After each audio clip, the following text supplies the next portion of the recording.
बाबा happy new year. बेटा पीले बियर। बाबा हैप्पी न्यू ईयर। बेटा पीले बियर।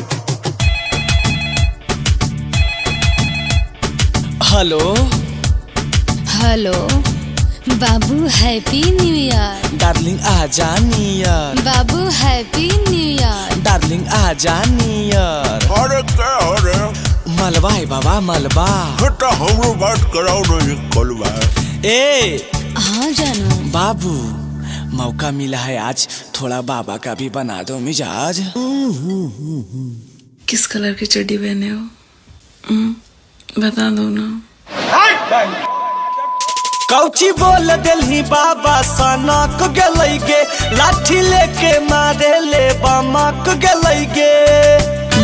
बता दो ना। कौची बोल दिलही बाबा सनक गलई गे, लाठी लेके मारे ले बमक गलई गे। किस कलर की चड्डी पहने हो?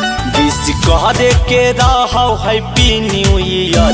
विश कह दे के रहो हैप्पी न्यू ईयर। काहे पुछनी बाबा से चड्डी के कलर? काहे पुछनी बाबा से चड्डी के कलर?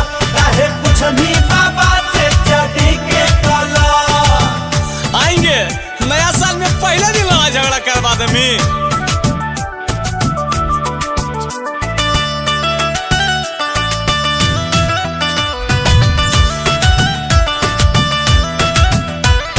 कह दे बाबा से कि होई गलई गलती, नहीं तो पिटा जही बहुजान तोरे चलती। एकदम बड़ी सीरी आप लाओ।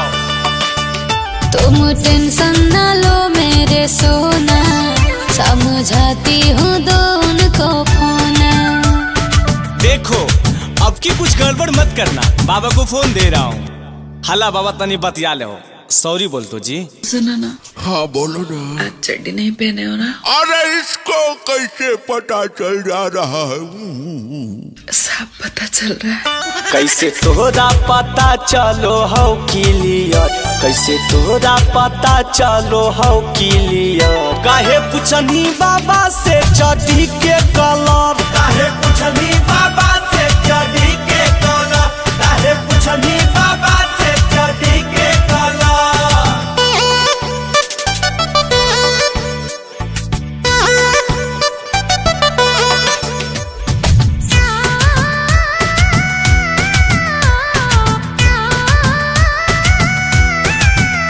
आगे करतई शिकायत बाबा हमर बाप के, नया साल जानू हमर होतई खराब गे। तू जानबे करोगे हमर बाप कितना मुड़िया हो। मुझे समझो ना लड़की खराब रे, थोड़ी पीली हूँ मैं भी शराब रे।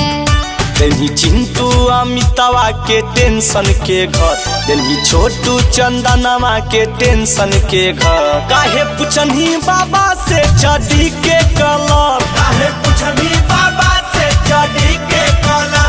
काहे पुछनी बाबा से चड्डी के कलर? बाबू थोड़ा बाबा को फोन दो, माफी मांग लेती हूँ। हाँ हेलो। बाबा आई लव यू।